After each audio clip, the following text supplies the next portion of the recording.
Grab yourself a coffee and pull up a seat because today I'm teaching you how to play Tanares Adventures from Drawbacks Games. I'm Mark Maya and this is Board Game Coffee. Whoa, hold on, I wasn't quite done. Before we get started, you should know that this how to play is broken up into two parts. Part 1, which you're watching now, will focus on everything you need to know to get you through the first couple of quests. We'll teach you how to navigate the adventure system, combat the enemies, use your powers, and pretty much everything you need to know to complete a quest. The second video will be focusing on the city phase, world phase, growing your team, and everything else that happens in between quests. Alright, with that said, back to the video. Get back here this instant! Thank you. Oh, I love you too. I couldn't have done it without you. Thank you. A merciless enemy has come to wage war against the Empire, whose army is in shambles. The last shred of hope for the continent is trusting that a few heroes, the world's mightiest combatants, can stand their ground against an army of thousands. And that's where you come in. Tanares is a 1-to-4 player fantasy adventure game that can be played as a competitive player versus player arena combat game or a cooperative adventure game with a massive story-driven campaign which incorporates world building, decision-driven story arcs, and a variety of playable heroes that you can mix and match to create new and unique team builds every time you play. Because, unlike some other campaign games, in Tanares you're not locked into the first characters you pick. As the game progresses, you can customize your party with new heroes you encounter throughout your adventure. All that said, Tanares Adventures is not a standalone game. You'll need the original Arena the Contest game to play it. However, there is a new Ultimate Edition being released that will have everything you need in one place. In this video, I'll be teaching you how to play through a cooperative campaign of Tanares Adventures. Now, if you're a veteran of the original Arena the Contest campaign, you should know that a lot has changed and the campaign rules for that game do not apply to the new Tanares campaign. In addition, I'll be teaching you rules from the newest rule set, which has been updated since the first edition of Tanares. Some older rules, like the swapping out of adventure cards for quest cards and the War Point Mastery system, have been removed to streamline your experience. Because of the amount of content in Tanares, I won't be covering absolutely everything, but I will guide you through what you need to know to get you started, basic mechanics, and how to navigate the different areas of the game. If you have any questions or would like more detailed information about anything you learn in this video, the rulebook has a very comprehensive explanation of everything you need to know. Tanares is designed with a built-in tutorial system that will consist of 2 introduction quests that will guide you through the experience. These quests are not optional. Once we've learned how to get started and play through your first quest, we'll learn about the city phase, world phase, and everything else that happens in between.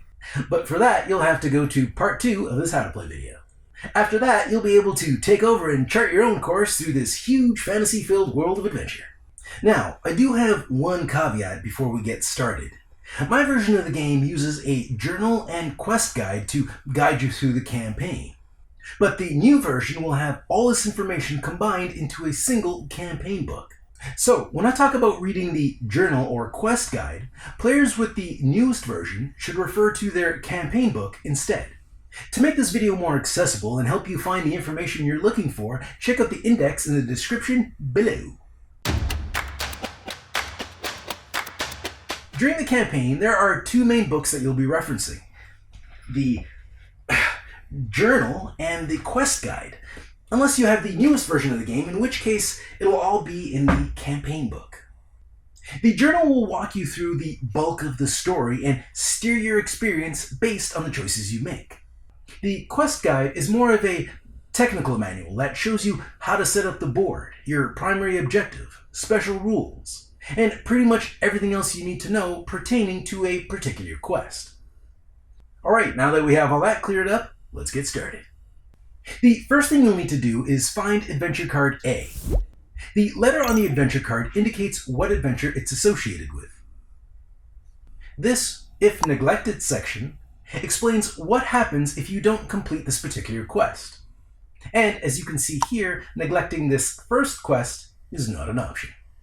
But as the game continues, you will have to choose one quest over another, and your choices will have consequences. Expectations is just that. It's what you expect to happen if you complete the quest successfully. And this bit in the center provides some additional story information. At the end of every quest, the journal will instruct you to take one or more of these adventure cards. In cases where you're presented with more than one option, choose the quest you would like to play and return the other to the box. Then flip to the matching adventure chapter in the journal. In this case, we only have adventure card A, so adventure chapter A is where we want to be. From here, you'll read along with the story, answer a few questions, and basically do whatever it tells you to do. Future chapters will also have you performing ability tests, like rolling a d20 to test your intellect or diplomacy, but more on that later. Your first adventure will guide you through a multiple-choice story to help you determine what character you'll start your adventure with, and it goes something like this. Before we learn about character selection, you should know that regardless of the number of players at the table, Tanares is always played with 4 heroes. In cases where you have fewer than 4 players, the rest of the team will be filled out with comrades, which are still heroes, just easier to play, but we'll learn more about them later. So for now, we're just going to focus on selecting one hero for each player at the table. First, collect all the mana cubes, except for the black ones. You can set those aside for now. From this point, you'll start to read the story in the journal as it sets up a series of scenarios for you and the members of your party. Each scenario will end with a "what will you do?" question. Players will then select one option each, but cannot select the same option as another player.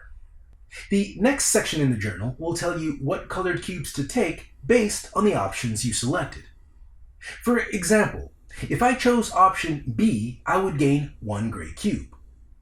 If another player chose option C, they would gain 1 green cube and 1 brown cube. This process of reading a scenario, choosing an option, and gaining cubes continues until it stops. When that happens, each player will have gathered their own individual piles of cubes based on the choices they made, and it might look something like this. These piles will help you select a hero. Each character role has a color associated with it. Healers are green, brutes are red, tanks are gray, etc. If my pile of cubes consists mostly of green, then I would choose a character from the green category of heroes, which are healers. If you have a tie for colored cubes, like this player, then select which of those roles you would like to play. Once you know which role you will play, select a character from that role type and take their hero card. At this point, you can set aside the cubes you selected. Selecting a hero this way is fun. It's how I like to do it.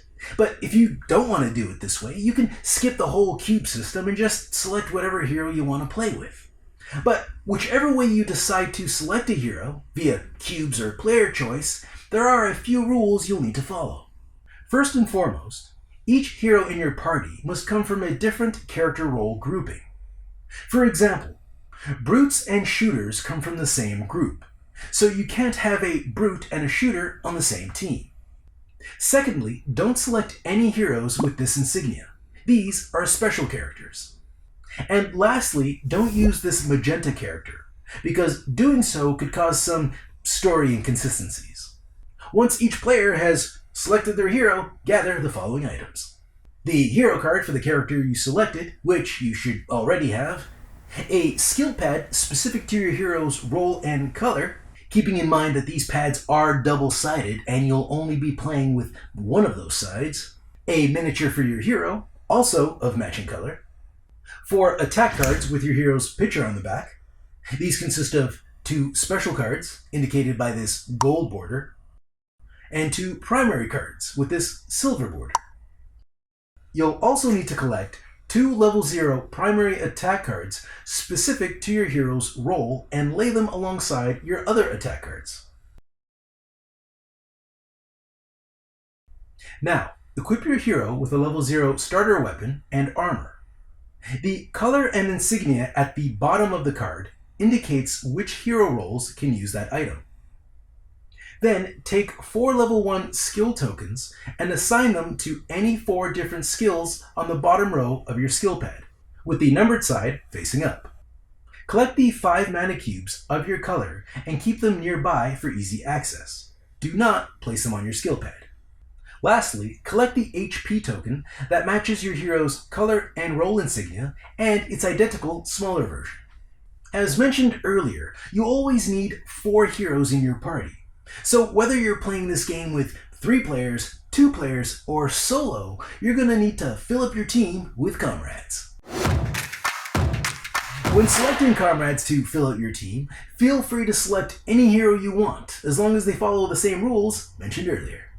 You can't select from the same role groups as other heroes on your team, and you can't select special heroes or this magenta hero. Comrades are meant to be simpler to control, with less things to track. They don't use a skill pad or character-specific cards like your other heroes do, but they still use a hero card and a few other things. In addition to their hero card, all comrades also receive 2 special attack cards, labeled Lesser Impulse and Greater Impulse. These cards are the same for all comrades. They also get a level 1 primary attack card for their specific role. The level of the attack card is listed here, and the role is listed here. And as with your other heroes, you'll also want to collect 5 mana cubes in their color, the HP token that matches their role's color and insignia, and their mini. Alright, now that we have our team filled out, let's go on a quest. In case you missed it at the start of the video, Tanares is an expansion for Arena the Contest. So you'll need some components from the original game to set up this one. Unless you have a copy of Ultimate Tanares Adventures, in which case you'll have everything you need in one big box. As we gather components, I'll make sure to indicate the items that I pull from the Arena core box with this icon. That way you'll know where to find the components you're looking for. And if you want to use any of the heroes from the original series, everything you need for that character can be found in the Arena box as well. Okay, back to the setup. Once you're done building your team, the journal will instruct you to head over to the quest guide page for the Fisherman's Wharf. And remember, if you have the ultimate version of Tanares, the journal and quest guide will be consolidated into one campaign book, which will make this a much more linear experience.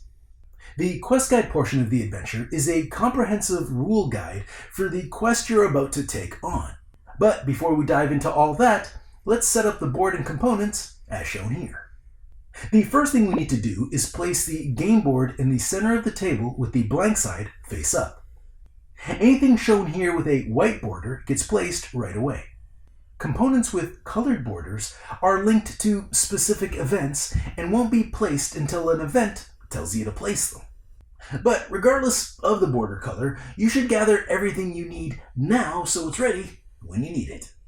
Now that we have our board on the table, place each hero's hit point token on the hit point track according to that hero's hit point value listed here on their skill pad. A comrade's hit point value can be found at the bottom of their primary attack card. Next, let's place all our walls and doors according to the layout. For this video, I'll be using the upgraded 3D walls and doors, but if you don't have the 3D upgrades, you can just use the flat 2D versions that came with the base game of Arena. It all works the same, just less dimensional. Now, place the indicated terrain tiles and mission tiles, followed by the prisoner miniatures and this orb miniature, which also requires an HP token of its own. And according to the special rules section for this quest, the orb has a hit point value of 25. Then set the stairs in the indicated location and load it up with your selected heroes. And remember to check your work when it's done, because anybody can make mistakes, even me. Place the 20-sided die within easy reach of all players, along with these black fatigue cubes and these 2 first aid kits. They're double-sided, but we'll only be using the side with the 30 printed on it. You'll also need these colored rings for the villain bases and these generic villain HP tokens, which we'll place later. Next, grab the cards for all the villains listed here. You could also reference the colored circles on the map. There's one for each villain, but personally I prefer the list for this part of the setup. For this quest, we'll need one Archer, aka card number 2, 2 Berserkers, cards number 3 and 4, 3 Reapers, 15, 17, and 18, and 1 Warrior numbered 34. Now, collect the minis for the villains as displayed on each of their villain cards. In some cases, like with these 2 Berserkers, you'll only have 1 mini, and that's okay, because at no point will those 2 villains be on the board at the same time. And since all of these villains are indicated with a colored border, none of them start on the map. Aside from the board layout, some additional notes about the setup will be listed in this quest details area. Which brings us to quest details. For the initial tutorial quest, you'll see these green boxes that will explain in detail what each section means. The primary objective will indicate what needs to get done in order to complete the quest, and it will also tell you which section to read when you do. If you lose, we'll describe what happens if you fail to do whatever it is you're supposed to do. And Extra Challenge, which doesn't apply to this tutorial quest, will list optional challenges you can complete during the quest. By completing an Extra Challenge along with the primary objective, you'll earn extra rewards. This special rules section will list all the rules unique to this quest. For this quest, it's letting us know that the prisoner statues emit a mystical field that prevents us from using most of our powers. It also tells us that the orb statues have a defense value of 3 and a hit point value of 25, which we already placed. It's very important that everyone at the table is clear on the special rules before you start. This initial setup section will have some additional notes in regards to the setup. And that brings us to events. Events are what drives a quest forward. Each event will have something you need to do to trigger the next event. And then that event will require something else to trigger the one after that. And so on until the quest is over. For example, the initial event for the first tutorial says, if the orb is destroyed, start event number 1. Now, this is very important. Until you accomplish what has to be done, destroy the orb in this case, do not read the next event. If you do, you'll ruin the surprise. Granted, as far as surprises go, it's never anything pleasant like a cake. It's usually more monsters trying to kill you or something else equally terrible. Alright, we've got the board set up, put together a kick-ass team of heroes, and we are well versed on how to read a quest guide. Now, let's learn how this thing plays. Tanares Adventures is played in rounds, and during each round, all heroes and villains get to take 1 turn. And just so we're clear, comrades are also heroes. When a round starts, heroes are the first to play, and they can take their turns in any order they want. Although, once you start your turn, you have to finish it before the next hero can take theirs. When a comrade takes their turn, they're controlled by the group, so they should be used in a way that benefits the entire team. This is a cooperative game after all. When any combatant, either hero or villain, completes their turn, they get a fatigue cube to indicate that they've already had a turn this round. When a hero targets a non-fatigued villain with an attack, that villain will retaliate. This means that they will take the next turn, regardless if the other heroes have had a turn or not. Then, once the villain is done, they get a fatigue cube, and play passes back to the heroes that haven't had a turn. After all the heroes have taken a turn, any remaining villain without a fatigue cube gets to take theirs. Villains that take a turn in this manner are considered unprovoked, and are granted a +5 damage bonus on all successful attacks. Once all combatants have had a turn, remove all the fatigue cubes and start the next round. Okay, now that we have all that sorted out, let's learn how to use our heroes to vanquish some evil. And to do that, we'll need to understand our hero cards. The color of your card will be associated with the role of your character. All healers will be green, for example.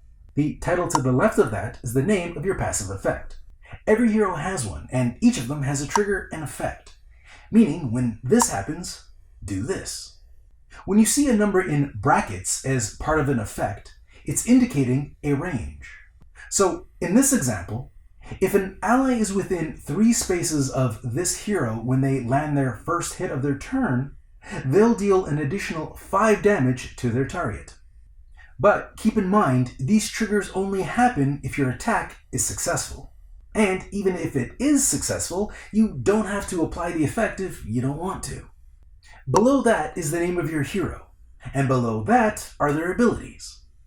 These are used when performing certain tests or during the city phase or world phase.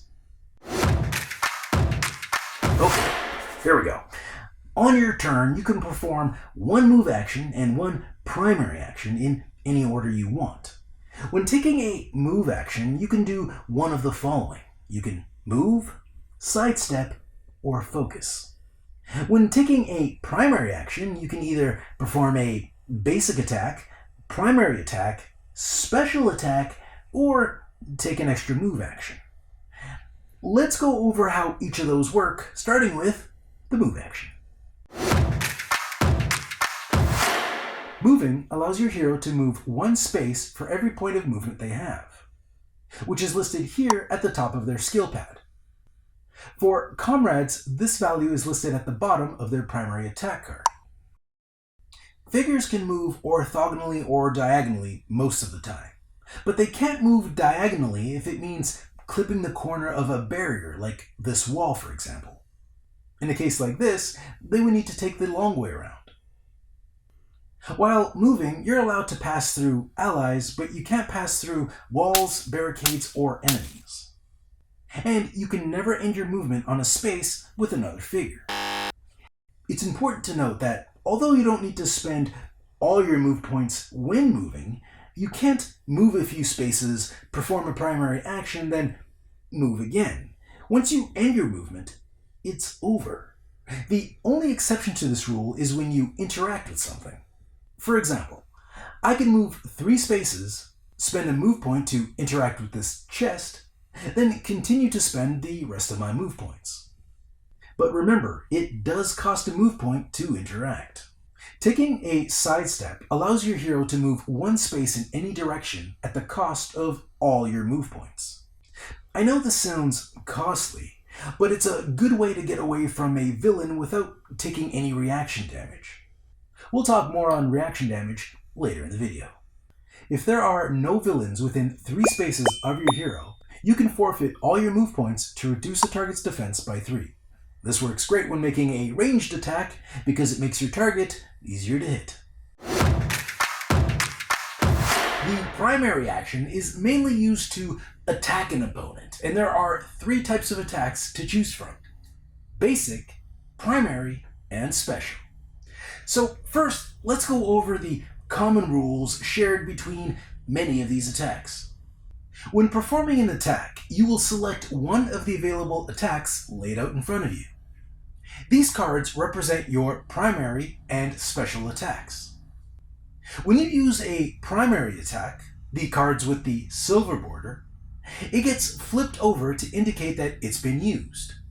A used card can't be used again until flipped back over, which we'll learn about later. Special attacks, the gold border cards, are only used once per turn, then discarded.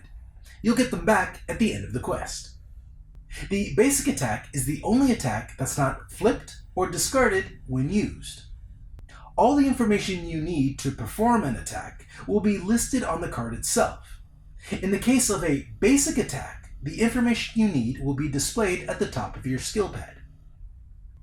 The number of combatants a single attack card can target will be indicated here. When it comes to basic attacks, they can only ever attack one combatant. When performing an attack, or an ability that requires you to choose a target, the target you choose needs to be both visible and within range of the hero that is performing the action. Unless otherwise stated, you'll always need a line of sight when targeting anything on the board. To determine if you have line of sight to your target, draw an imaginary line from any corner of the space you're standing in to any corner of the space your target is standing in. If nothing gets in your way, you have line of sight. Obstacles, terrain, barricades, and other combatants do not block line of sight, but walls and doors do block line of sight. If you're in a situation like this and the wall is getting in your way, try another corner. But if your line of sight even grazes the edge of a wall, it's considered blocked. If an ability reads anywhere or on the grid, you can target a figure anywhere on the board if you have line of sight or not. Once you've determined that you have line of sight to your target, you need to check if your attack has enough range to reach it. Attacks come in 3 different ranges. Melee attacks with this sword icon have a range of 1. Melee attacks with this spear icon have a range of 2.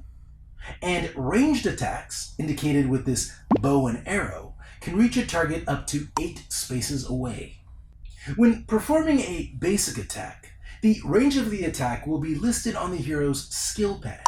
In the case of Comrades, it'll appear at the base of their primary attack card. All other attack ranges will be listed on the card used to make the attack. To determine if you have range to your target, assuming you have line of sight of course, count the number of spaces it would take you to reach your target. If the target is within the range listed on the attack you're performing, you can attack it. If an attack, effect, or skill doesn't list a specific range, that range is 8. When you attack a target, roll a d20 and compare the result of the die to the value of your target's defense. If your roll is equal to or higher than the target's defense, the attack succeeds, and you deal damage equal to the amount indicated on the attack you performed. If this was a basic attack, the damage dealt will be listed at the top of your skill pad. All other attacks will list the damage they deal on the card itself. Some of the attacks have benefits or drawbacks listed here below their range value. If a card has a benefit, its use is optional. Drawbacks are not optional. But whatever it is, good or bad, the effect of the benefit or drawback must be applied before rolling your attack die. If your attack roll is successful, check to see if you've triggered your hero's passive effect before you apply any damage. If you have, apply the passive effect first. Then apply the damage caused by the attack, plus any additional effects that your attack might list. For example, let's say our brute performed a successful attack against this villain. Before we deal any damage, check to see if his passive effect has triggered. According to his hero card, his brutality passive effect only triggers if there is no ally within 1 space of the target that he's attacking. And it only works if this was the first attack of his turn, which it is. And as we can see, there is no ally in sight, so we're good on that front as well. Since we meet all the conditions of the trigger, we can apply the effect, which allows our brute to gain 1 mana and move an ally up to 2 spaces. Now, since there's no range indicated on this effect, it'll use the default range of 8, meaning that we can affect an ally up to 8 spaces away and give them a move of 2 to use right away. And now that we've applied our passive effect, we can deal the damage from our attack and any additional effects that might be listed on the attack card. Not all passive effects are triggered when performing an attack. Some will trigger during the enemy's turn, so just make sure you're checking your hero's passive from time to time as a reminder. When damage is dealt to a hero or villain, or anything with a hit point value, move their hit point token down the track equal to the damage dealt. While attacking, if a hero or villain rolls a perfect 20, they deal an additional 5 points of damage to their target. But it has to be a natural 20. If you rolled a 19 and got a +1 added to your roll, that doesn't count as a natural 20, so you don't receive the +5 damage bonus. Most attacks have additional effects when used, although they only trigger if your attack is successful. After you've applied the damage listed on your attack card, apply the effects in the order they are listed. Some effects only have one step, like this one that deals 6 damage to another enemy within range of 2, while others have more. But whatever the effect is, or how many steps it has, just follow the instructions on the card from top to bottom.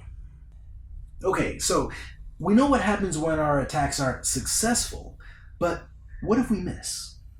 If you targeted a villain with an attack and your roll was lower than their defense, then you, my friend, have missed. But the good thing is, even when you miss, you still deal damage. Because getting hit with a big sword still hurts, even if it's not with the pointy bit. When you attack with a primary or special attack and it misses, apply the residual damage listed in the miss field on the card you used. Any damage value followed by this R-DMG is residual damage. The difference between regular damage and residual damage is that residual damage cannot reduce a target's hit points below 1. So, even if the residual damage dealt by your miss was enough to kill a villain, the most you can do is reduce his hit points to 1. Any excess damage is lost.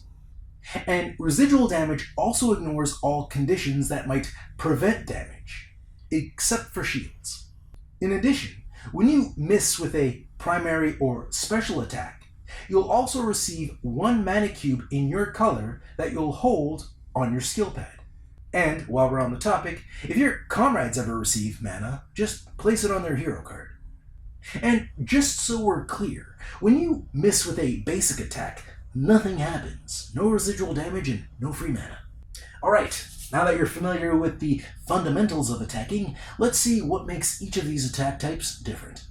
The basic attack might be your weakest attack, but it's always available. The damage and range of a basic attack is listed at the top of each hero's skill pad. For comrades, it can be found at the bottom of their primary attack card. The number represents the damage the attack deals, and the sword or bow and arrow denotes the range of the attack. Sword attacks have a range of 1, which classifies them as a melee attack, while bow and arrow attacks have a range of 8, classifying them as a ranged attack. Other than being always available, another benefit to performing a basic attack is that you get to add +1 to the result of your roll. So this 12 would be treated as if it were a 13. And as mentioned earlier, when you miss with a basic attack, there's no miss effect. You don't deal any residual damage. Each hero has 2 special attacks that are indicated with this gold border. These attacks can only be used once per quest, and cannot be used again until your next quest. To help me remember this, I like to flip my used specials face down and store them under my hero card. Each non-comrade hero will have 4 primary attack cards. These cards are denoted with this silver border. Unlike with special attacks, primary attacks can be used multiple times during the quest.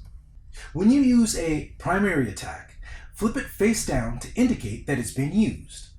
While a primary attack is flipped face down, it cannot be used again until it's flipped back over again. And we'll go over how that happens later in the video. If you don't want to perform any of these basic, primary, or special attacks, you can use your primary action to take a second move action instead, which will allow you to move again or sidestep again. Some cards will apply either a permanent effect or a temporary effect. When this happens, use the card that caused the effect to track who it's affecting. In addition, you can also place the smaller token with your insignia on it next to the figure that's being affected. But using this token is optional, so use it if you think you need it. If you applied a temporary effect, it will remain active until the start of your next turn, at which point the card will be returned to you, but will remain face down.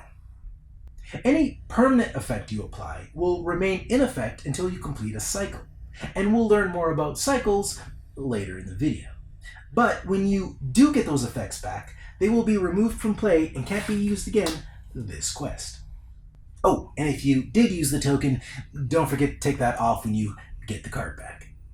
Let's walk through a sample turn to help us get a sense of how all this comes together. Okay, so it's the Brute's turn to play, and as always, they get to perform 2 actions on their turn. The first thing they're going to do is take a move action. And although they don't have to spend all their movement points, they've decided they want to in order to get as close as possible to this enemy.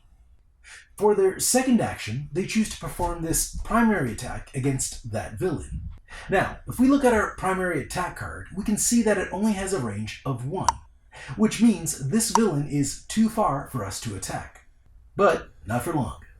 If you remember earlier, I mentioned that the benefits of an attack card get applied first. And since the benefit of using this card allows us to move 3 spaces, we'll apply it now to place ourselves adjacent to the target. Now that we're within range, we'll roll our d20 and compare the result to the villain's defense. Success! The first thing we're going to do is apply the damage listed on the card, then we apply the effect. In this case, the effect allows us to deal 6 damage to another enemy within 2 spaces of our brute, which would be this guy. Once you're done applying all the damage and effects of your card, mark that hero with a fatigue cube to indicate that they've had their turn for this round. Then, flip the card that was used face down in your player area to indicate that it was used. At the start of a quest, each hero, excluding Comrades, gets to equip 1 weapon and 1 armor. These items start the quest face up to show that they are active. And it's important to note that during the quest, you can't trade items between heroes. In most cases, these items will have a passive effect and an activated effect that will either improve the damage you deal or lessen the damage you take. Let's take a closer look, shall we? When you see an effect written like this, with no cost associated to it, it acts as a passive effect, meaning you're always benefiting from it. You don't have to do anything extra to use it. So in this example, the armor Nimble Vest will increase your total hit point value by 5. This increase is applied to your hero at the start of the quest. So if your hero has a hit point value of 60, and a passive armor bonus of +5, they start the quest with 65 hit points. This is their maximum hit point total for the rest of the quest. If your hero ever starts with more than 70 hit points, use the +70 side of their marker and continue around the board. This bow of Ice and Fire, on the other hand, doesn't increase your defense, but will always add +3 to the result of your roll. Note that this is +3 to your roll, not to the damage you deal. Another thing you will find on your weapon and armor cards are these active powers. As long as this item is face up, you have access to these powers. Active powers with this sword icon can only be activated after your attack hits the target. And active powers with this shield icon can only be activated after you've been attacked. And you can activate it even if the attack resulted in a miss. When you activate an item this way, apply the effect as written. Then flip the card over to indicate that it was used. An item that is flipped face down cannot be used again until it is flipped face up again. Now, if you notice on the back of the item card, it indicates the passive bonus of that weapon or armor. because as mentioned earlier, your passive bonus is always active, even if your item is turned face down. The level of an item card and cost listed here will only come into play during the city phase, so we'll come back to that later. When two or more heroes are adjacent to a villain, but not adjacent to each other, that villain is considered to be mobbed by those heroes. A mobbed villain is exposed to all strikes from heroes in that mob. An exposed villain will have their defense reduced by 3. So, instead of needing to roll a 7 or higher to hit this villain, both of the heroes included in the mob would only need to roll a 4 or higher. Only heroes that are part of the mob will benefit from this. So, in this example, a ranged hero wouldn't get the bonus because they are not adjacent to the villain.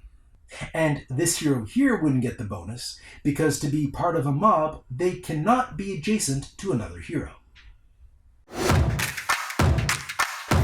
If all your primary attacks are face down when your turn starts, flip them face up so they can be used again. This is called completing a cycle. When you complete a cycle, any permanent effects you had in play come to an end. You also get to flip one of your face down items face up when you complete a cycle, making that item available again. If a hero is adjacent to a villain when they perform a move action other than Sidestep, they will take 8 points of reaction damage from the villain. Granted, that might seem a little harsh, but on the bright side, you can only take reaction damage once per turn. So no matter how many villains you move past that turn, you'll never take more than 8 damage. And you never take reaction damage when it's not your turn.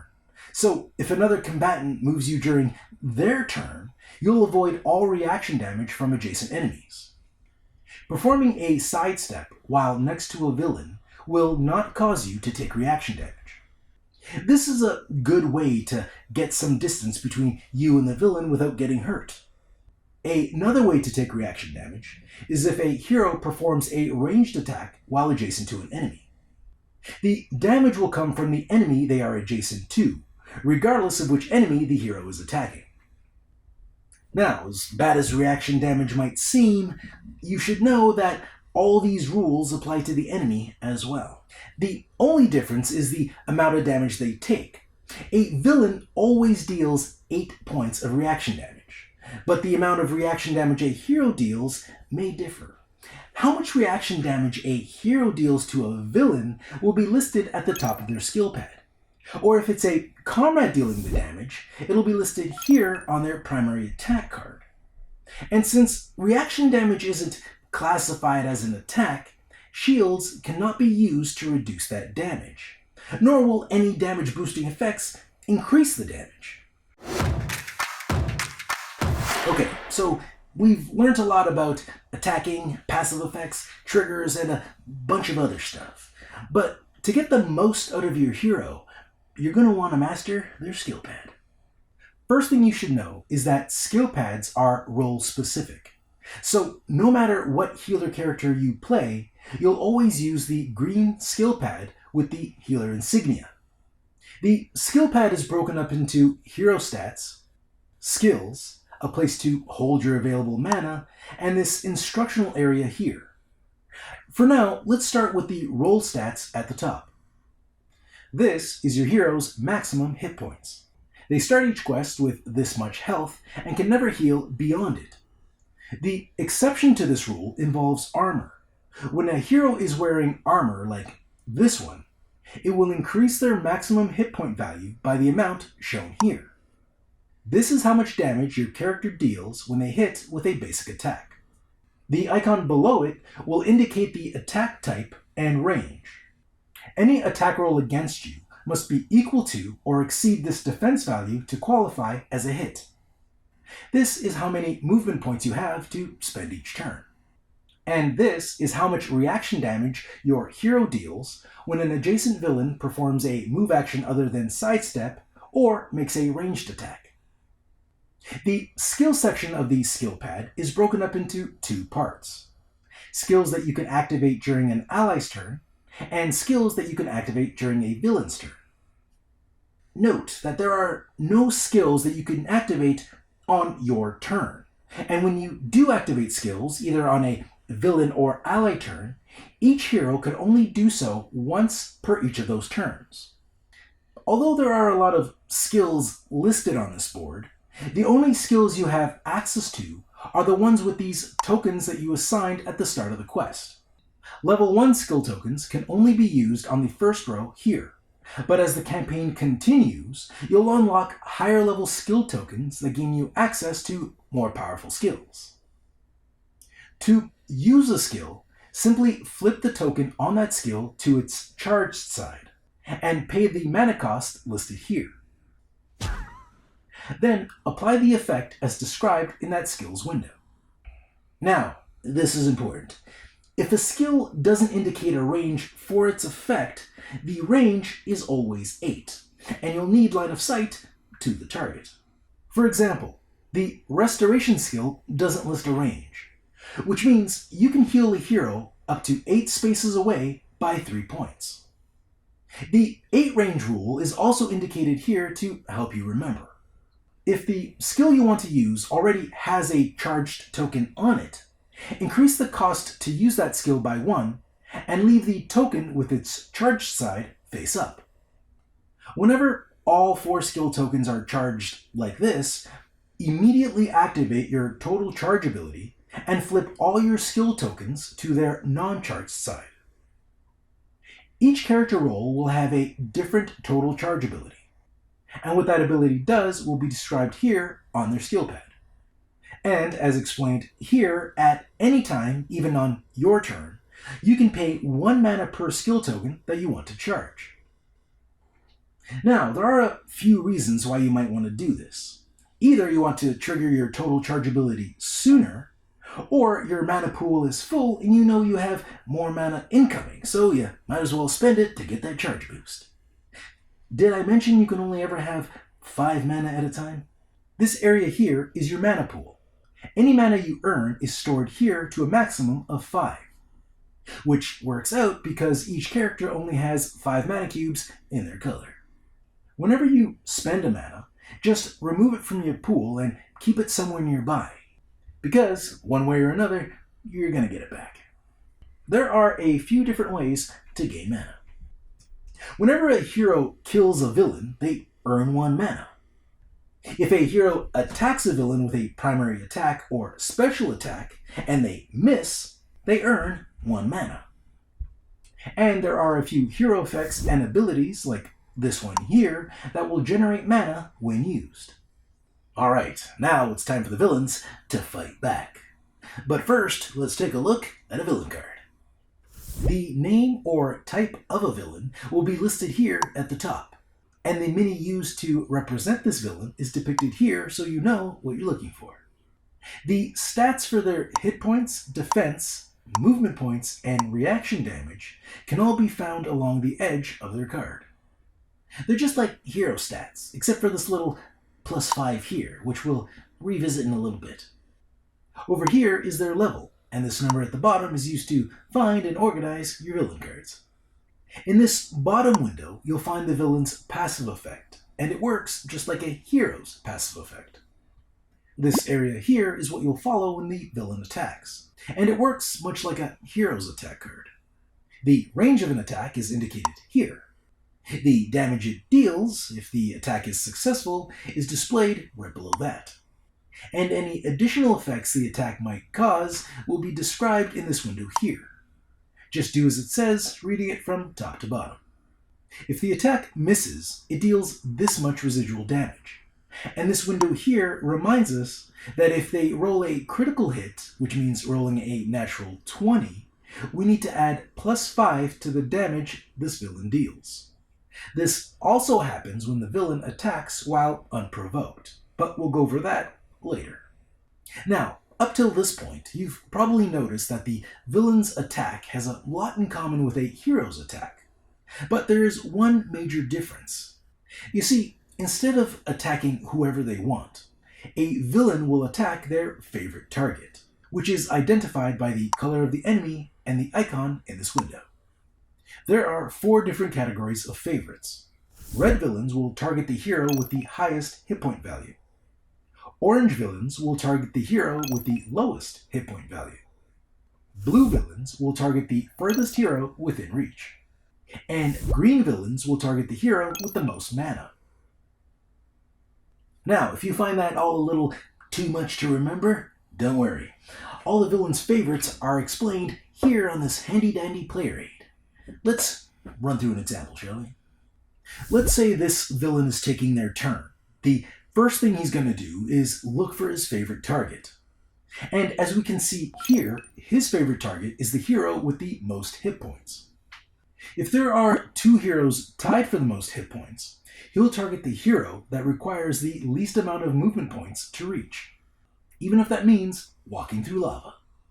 If there's still a tie, then the villain will choose the path that causes them the least amount of damage. If there's still a tie, then the players choose which of those heroes the villain will target. Now, if the villain doesn't have enough movement points to get close enough to attack their favorite hero, then they'll change their focus to their second favorite. If they can't reach them, then they'll settle for their third favorite, and so on. Now, it's important to keep in mind that a villain will move the least amount of spaces required to reach their target. This is commonly the case for villains that have a ranged attack. So in this example, this villain has a ranged attack of 8. So if they were to target this hero here, they would only need to move 2 spaces to be within range to attack that hero. If for some reason the villain can't reach any hero with his available movement points, they will enter a Dark Surge mode. When this happens, the villain will take 3 points of residual damage to increase their movement points from 5 to 10. That's what this little +5 next to their movement stat represents. Dark Surge also changes what the villain considers their favorite target. For the rest of the turn, their favorite target will be temporarily changed from whatever it was to the closest hero they can reach. Beggars can't be choosers. And as before, the villain will always favor the shortest path to their target. If tied, the safest path, and if still tied, the players choose. If for some reason the villain still can't reach their target, they will spend all 10 of their movement points to get as close as possible to the closest hero. And it's important to note that the 3 damage required to enter Dark Surge mode is residual damage, which means it can never reduce the villain's health to less than 1. If a villain can reach their target without moving, they typically won't move, but there is an exception to this rule. During a villain's turn, if they can avoid taking damage by performing a sidestep, then that's what they'll do, as long as doing so doesn't cause them to move out of range or lose sight of their original target. Let's walk through an example. Let's say this villain has a ranged attack of 8, and its favorite target is this hero over here. But as you can see, that hero is just out of range of this villain's attack. By sidestepping over 1 space, the villain can move within range of their favorite target without taking reaction damage from this hero. Now let's say this was the situation, and the target hero was in fact within range of the villain's attack. If the villain were to perform a ranged attack while adjacent to this hero, they would take reaction damage. So, in a case like this, the villain would sidestep 1 space away from this hero and perform their long-range attack from here. By doing so, they avoid taking reaction damage because they are no longer performing a ranged attack while adjacent to a hero. Villains will take their turn in one of 2 ways. If they are attacked by a hero, this includes Comrades, they will retaliate before the next hero takes their turn. But if they haven't retaliated by the time each hero has had a turn, they will perform an Unprovoked Attack against their favorite target. And remember, when a hero or villain takes a turn, they receive one of these fatigue cubes. So it's easy to tell when all heroes have had a turn, and which villains have yet to take one. Other than when a villain takes their turn, the only difference between a retaliation and an unprovoked attack is that an unprovoked villain will always add +5 to the damage dealt by a successful attack. But if an unprovoked villain rolls a critical hit, they do not get the additional +5 damage. Because if they did, that would just be terrible. For us, good for them, bad for us. If there are multiple unprovoked villains after each hero's had a turn, the players choose the order in which those villains attack. If a villain without a fatigue cube is attacked, even if the attack missed, that villain will retaliate. This means that after the current hero has completed their turn, the next turn will be taken by the villain that was just attacked. If multiple villains are targeted by the same attack, the first villain without a fatigue cube will be the only one to retaliate. Okay, now this part is really important. When a villain retaliates, they will attempt to attack their favorite target, as listed on their villain card, and that might not be the hero who just attacked them. When they perform their attack, they roll a d20 and compare the value to the defense of the hero they're attacking. If the attack misses, apply the residual damage listed in the miss section of the villain card. If they succeed, deal the damage shown here, and apply the effects as listed from top to bottom. If an effect applies a condition, not only will it tell you who it applies to, but it will also depict an image of the token used to track that condition. Token used to track a condition can either be placed next to the affected mini or on their character card. Use whichever method works best for you. Another important thing to know is that a retaliation is only triggered when a hero uses their primary action to attack a villain. Any damage dealt to a villain as a result of anything else does not trigger a retaliation. Some quests will have villains on the board that will be classified as guards for that particular quest, and they work a little different. Guards start on the board with a shield of 6, and don't take turns until they are activated. When a combatant is shielded by any number, in this example 6, any damage dealt to them is reduced by that amount. So, in this example, a successful attack that would normally deal 7 damage would only deal 1. When I say that guards don't take turns until they activate, I mean they won't do anything other than stand there until either they get affected or targeted in any way by an attack, benefit, skill, passive power, or effect, or a hero or villain moves within 3 spaces of their location, regardless of where they end their move. And when one guard activates, any guard in their group will activate as well. And what guards make up a group will be identified in the text of the quest you are currently on. From the moment a guard is activated, it is no longer considered a guard. It loses its shielded bonus and functions just like a normal villain. Some quests start with enemies on the board. These enemies will be indicated in the quest guide as numbered circles with white outlines. Enemies with colored outlines do not appear in the quest until an event tells you to add them. Whether a quest starts with enemies or they are spawned as a result of an event, do the following when placing them on the board. Lay out their character card in plain sight where everybody can see, and make sure that you're using the side of the card that matches the color and number of the villain you're spawning.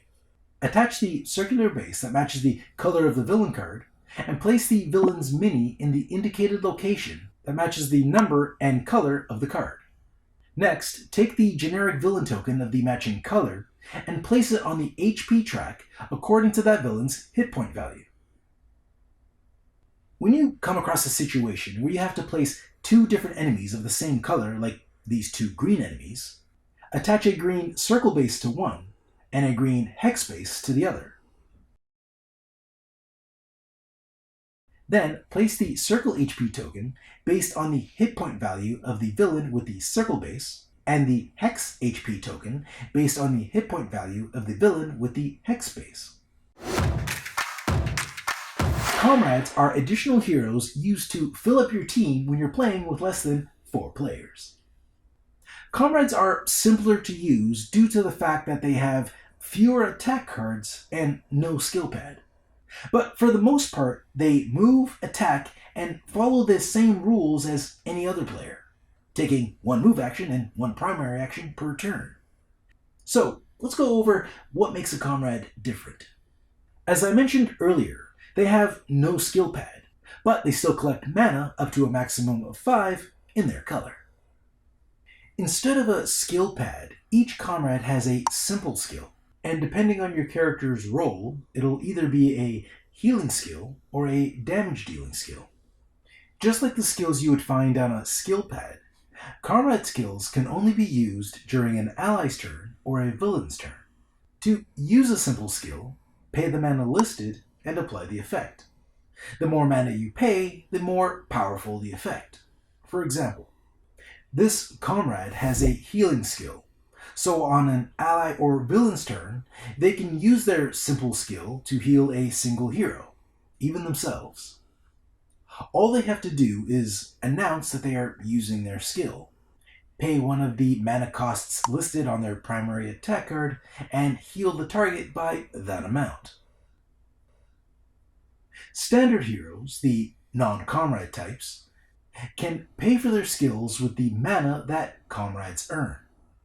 So, if you don't have enough mana to pay for the cost of something you want to do, just take the mana you need from your Comrades. You can use mana from multiple Comrades at once, no matter where they are on the board or whether they're dead or alive.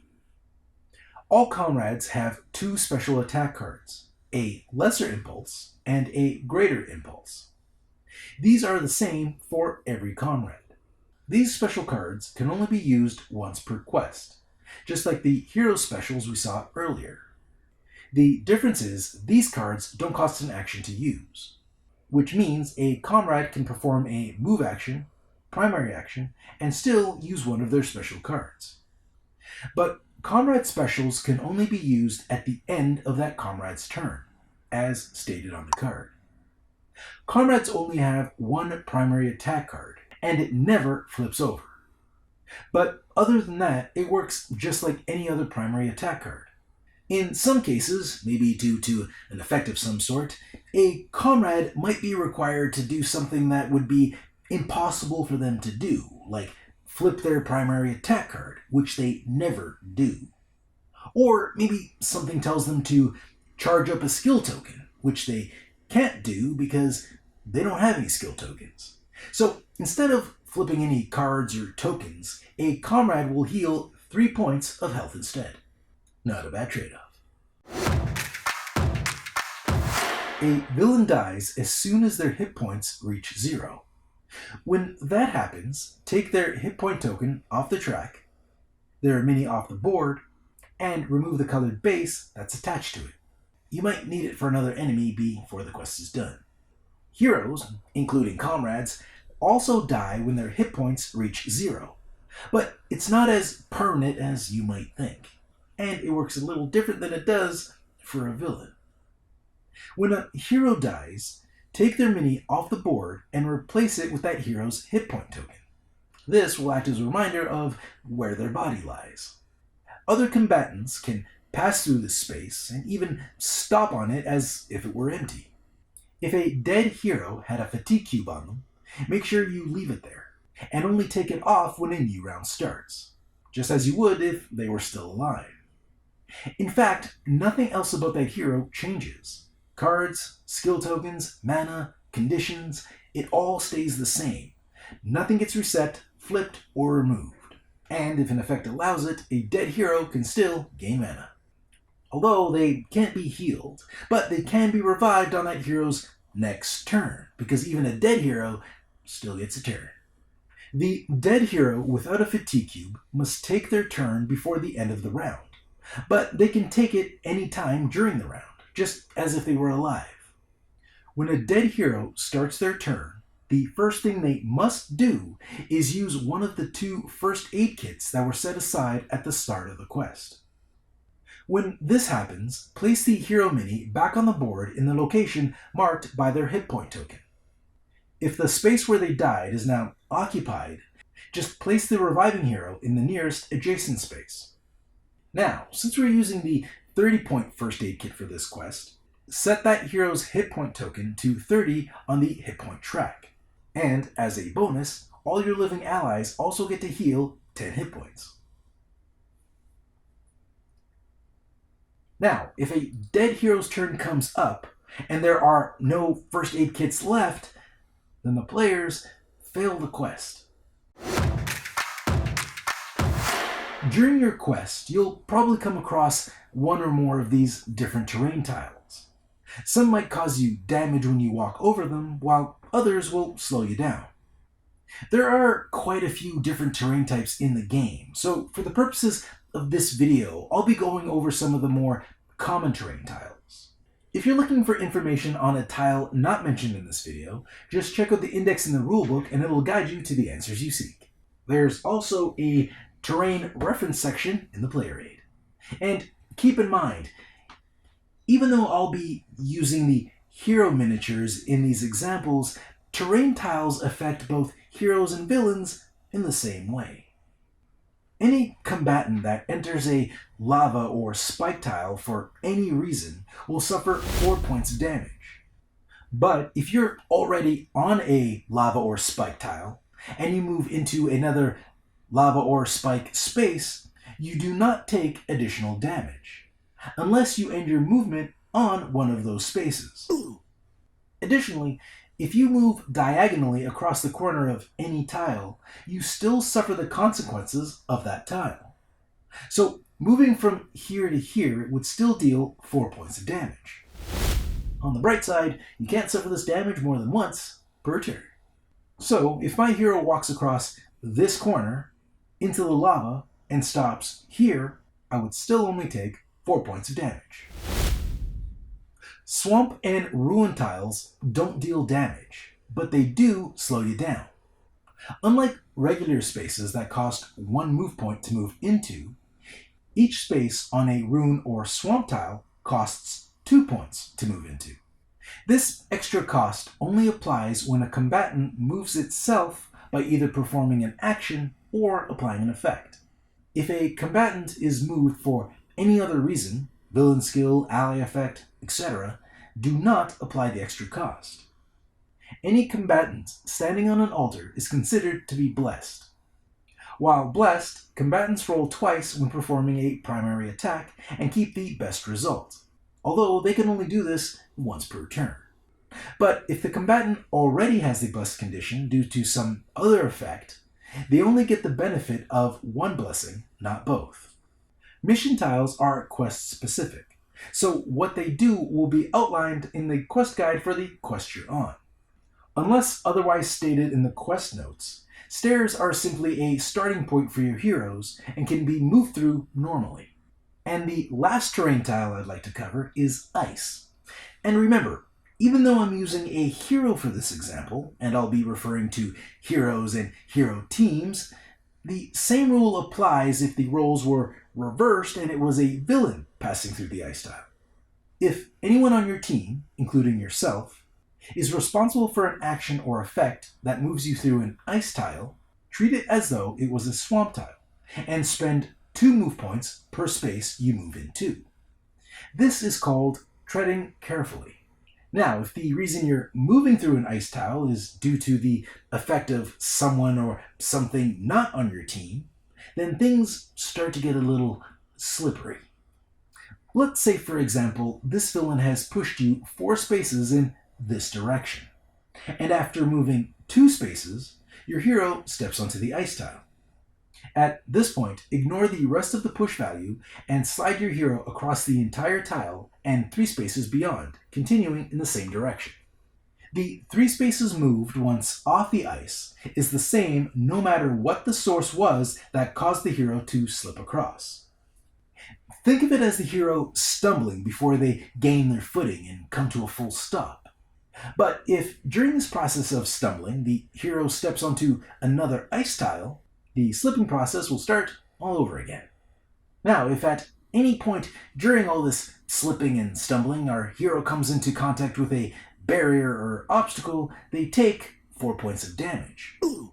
But if it was another figure they ran into, both combatants would take 4 damage. Now, you might have noticed that I slammed into a fellow hero. Now, normally, if I move on my own, I could pass through this hero.